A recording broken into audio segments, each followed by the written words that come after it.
Hello viewer, আশা করি সবাই ভালো আছেন।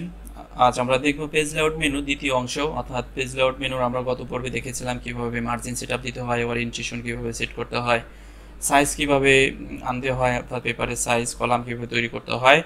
আজ আমরা দেখব ওয়াটারমার্ক, পেজ কালার এবং পেজ বর্ডারের উপরে।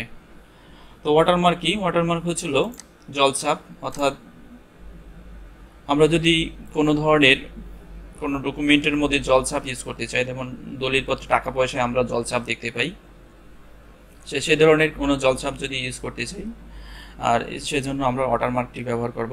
আর এটি ব্যবহার করার জন্য আমরা এখানে দেখতে পাচ্ছি কয়েকটি স্টাইল রয়েছে। আমি যে স্টাইলটি চাই সেই স্টাইলের পরে ক্লিক করলে দেখেন অটোমেটিক ডু নট কপি লেখাটি দেখা যাচ্ছে।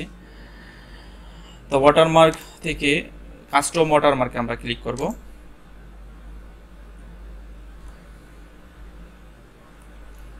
কাস্টম ওয়াটারমার্ক ক্লিক করার পরে ডু নট কপির পরিবর্তে আপনি যা লিখতে চান সেটি এখানে লিখে দিবেন।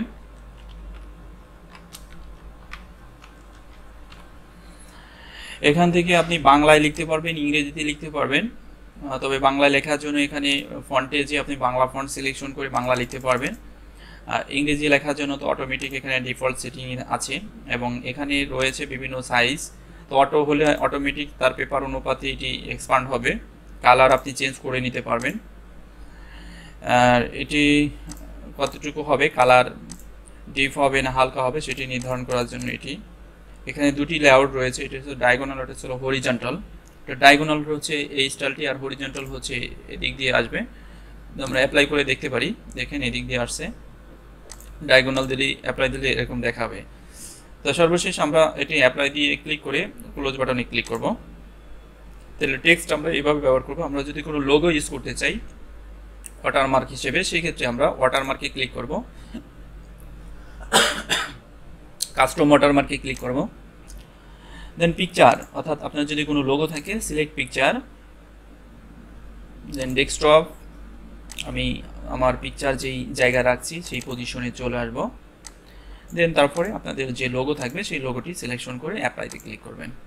দেখতে পাচ্ছেন যে এখানে ওয়াটারমার্ক তৈরি হলো। তো এভাবে খুব সহজেই আমরা ওয়াটারমার্ক ব্যবহার করতে পারবো। দেন তারপরে রয়েছে পেজ কালার। তো পেপারের কালার সাধারণত সাদা থাকে ডিফল্ট হিসেবে, আমরা এখান থেকে বিভিন্ন কালার নিতে পারবো।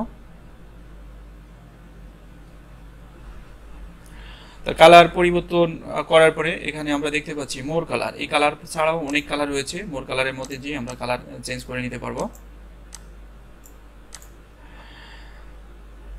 পেজ কালার, দেন মোর কালারের নিচের দিকে যে অপশনটা রয়েছে এটার নাম হচ্ছে ফিল ইফেক্টস।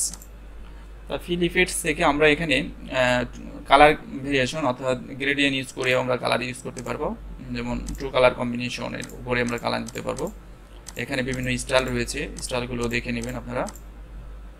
ওকেতে ক্লিক করলে এটি দেখেন এরকম দেখাবে।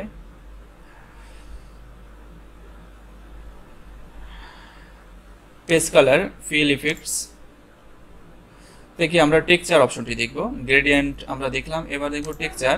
টেক্সচার বিভিন্ন ধরনের টেক্সচার রয়েছে যেগুলো আপনারা ব্যবহার করতে পারবেন। ওকেতে ক্লিক করে প্যাটার্ন, বিভিন্ন ধরনের প্যাটার্ন রয়েছে, এবং ব্যাকগ্রাউন্ডে যদি কোনো পিকচার ইউজ করতে চান সেক্ষেত্রে সিলেক্ট পিকচারে ক্লিক করে আপনি আপনার পিকচারটিকে সিলেকশন করে দেবেন। আমি এখন এটি ইউজ করছি না, আমি প্যাটার্নটি ইউজ করে দেখাচ্ছি আপনাদের।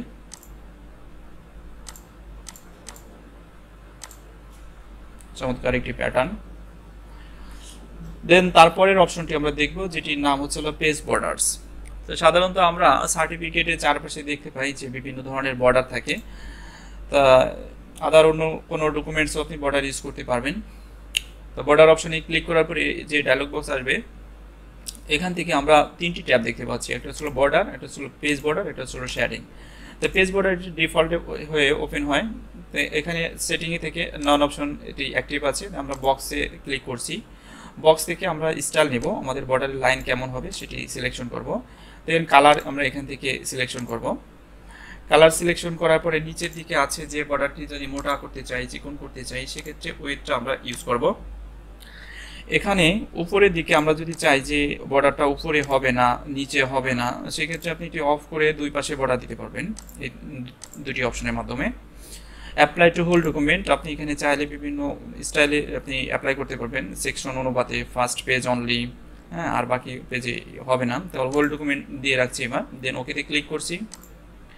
আপনি দেখতে পাচ্ছেন চারপাশে বর্ডার ক্রিয়েট হলো। তা পেজ বর্ডারে ক্লিক করে পুনরায় আমরা আরেকটি অপশন দেখব, যেটি হচ্ছিল আর্ট।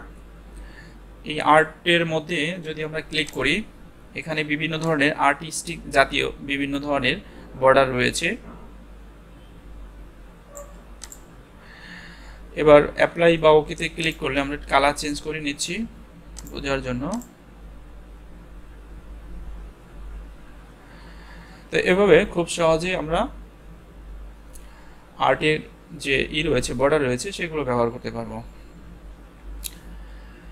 এবার আমরা প্রথমে বর্ডার ইউজ করার জন্য, যেমন টেক্সটের চারপাশে যদি বর্ডার ইউজ করতে চাই, সেটি সিলেকশন করে বর্ডার্স, দেন বর্ডার্স, দেন বক্স বা যে স্টাইলে আপনি ব্যবহার করবেন সেই স্টাইলটি সিলেকশন করবেন। সেম একইভাবে, এটা হলো আগেটা ছিল পেজ বর্ডার, এটা হলো টেক্সট বর্ডারের জন্য আর কি। কালার নিচ্ছি এখান থেকে, দেন ওকেতে ক্লিক করেছি। দেখতে পাচ্ছেন যে ফুল প্যারা জুড়ে একটি বর্ডার ক্রিয়েট হয়েছে। তো আমরা পেজ লেআউট মেনুর অর্থাৎ যে অপশনগুলো ব্যবহার করেছি, এগুলো আবার কিভাবে রিমুভ করা যায় সেই বিষয়টা আমি এখন দেখাবো। তাই পেজ বর্ডারসে ক্লিক করছি, নন অপশন, দেন ওকে। দেখেন পেজ বর্ডার অফ হয়ে গেল। আবার এই বর্ডারটি যদি বাতিল করতে চাই, অবশ্যই আমাকে সিলেকশন করে নিতে হবে পেজ বর্ডার, দেন বর্ডারসে ক্লিক করতে হবে এখন, নন, দেন ওকে। পরবর্তীতে আছে পেজ কালার, যদি এটাকে বাতিল করতে চাই নো কালারে ক্লিক করতে হবে। Watermark, remove watermark, watermark remove হয়ে গেল। তো এভাবে আমরা খুব সুন্দরভাবে পেজ ব্যাকগ্রাউন্ড করতে পারবো। আশা করি সবাই বুঝতে পারছেন এবং বেশি বেশি প্র্যাকটিস করবেন, প্র্যাকটিস করলেই ভালো বুঝতে পারবেন। পরবর্তী ভিডিও দেখার জন্য সবাইকে আমন্ত্রণ জানিয়ে আমি পেজ লেআউট মেনুর কাজ শেষ করছি। আল্লাহ হাফেজ। ভিডিও শেষে আপনার কাছে ছোট্ট একটি অনুরোধ করিব, যদি এই ভিডিওটি ভালো লাগে অবশ্যই লাইক, কমেন্ট এবং শেয়ার করে আপনি আপনার বন্ধু এবং বান্ধবীর মাঝে ছড়িয়ে তাদের উপকার করতে পারেন, এবং আমাদের চ্যানেলটি সাবস্ক্রাইব করে রাখুন যাতে করে পরবর্তী ভিডিওগুলো দেখতে পান। Thank you.